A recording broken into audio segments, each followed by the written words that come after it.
Turns out that purchase of the Starbucks coffee and a Krispy Kreme donut that you thought you could hide from your spouse since you're technically on a diet for the new year wasn't so private after all. Last month, Krispy Kreme suffered a ransomware attack, and one of Starbucks' third-party vendors had the same issue. When you add that to a surprising announcement from the US government's Cyber Defense Department, we've got ourselves an interesting start to 2025. Oh, my name's Josh.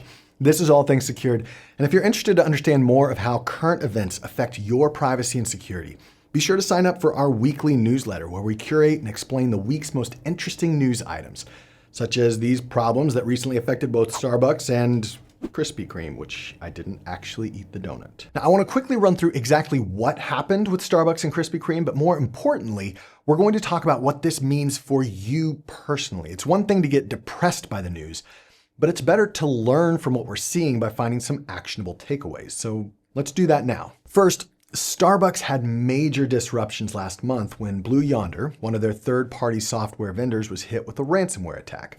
The attacking group was able to steal over 680 gigabytes of data, which included emails, documents, and insurance reports. You probably didn't notice all this when you ordered your coffee over Christmas, but it did affect their payroll system and, of course, many of their employees. Now, this is one of those things where when we talk about how a company handles our data, what their privacy policy is, a lot of times we just gloss over the fact that they share our data with third-party vendors, people that they work with, supply chain, all of this.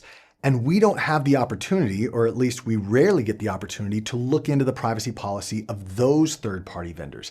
And that's what we're seeing here with Starbucks, and I think we're going to see this a lot more in 2025, where, sure, maybe the main company that is handling your data, they don't get a data breach, they don't get an attack, but one of their third-party vendors does. And that is a weak link in all of this privacy stuff that I think we haven't really addressed very well. As for Krispy Kreme, they suffered a direct ransomware attack that disrupted their online ordering system. The attackers gained access to employee and customer data, it seems, and really highlights how vulnerable most companies are with their digital infrastructure. I mean, let's face it, most of these companies that we deal with on a daily basis, they aren't designed with major cybersecurity defenses as a priority. Krispy Kreme, that's not one that we would think needs extra cybersecurity. Same with Starbucks, same with probably many of these companies that are more brick and mortar stores that have an online component. And so all of this kind of becomes more of a second thought, an afterthought. But this digital infrastructure is becoming more and more important as it becomes more vulnerable over time. So again, I think this is one of these things where throughout the rest of, the 2020s, companies are going to have to realize that their digital infrastructure is probably more important than their physical infrastructure, if not at least the same. They have to invest in their cybersecurity because this kind of stuff, you've seen it happen with airlines, we've seen it happen here with Krispy Kreme and their online ordering. It can really affect the business and how we are able to interact with these companies as customers. Now, it's easy to look at all this and think that it really doesn't affect you, but it does. This is one big reason why I advocate for using email aliases when you're signing up for all of these loyalty programs, from Starbucks to Krispy Kreme to your favorite grocery store and so many others. When attacks like this happen, one of two things commonly take place. Either the data is sold off and used for marketing or spam or phishing attacks or stuff like that, or the data, which often includes both email and passwords, is used in what is known as spraying attacks, where the attacker tries different sites to see if you use the same email and password elsewhere, and thus they're able to gain access to all these other places. If you're not familiar with aliases, I highly recommend ProtonPass, which is the password manager I now use that allows me to quickly create unlimited aliases on the fly that are unique, centrally controlled, and probably most importantly, easily disabled. Anytime I need to create an account or update an existing account, instead of choosing my real email address, I simply click Hide My Email, and a new address is created that automatically forwards to my primary email inbox. When I want to get rid of that, all I have to do is click Unsubscribe, and that alias is disabled.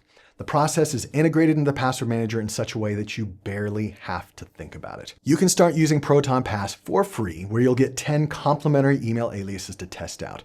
Then you can jump on and use ProtonPass for as little as $2.99 per month. Migrating from your current password manager, or if you use your internet browser as a password manager, is really simple, and the benefits of email aliases can be huge. Okay, one more interesting thing happened recently that I think is worth mentioning. The CISA, which is the United States Cybersecurity and Infrastructure Security Agency, say that 10 times fast, made an announcement to senior government officials to officially switch to encrypted messaging services like Signal.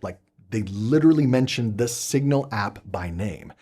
The reason for this was a recent telecommunications breach by Chinese hackers that targeted the communications of what they called highly targeted individuals. Now, what I love about this directive from the CISA was that it shows just how vulnerable our governments are, not just on an infrastructure level, but on a people level.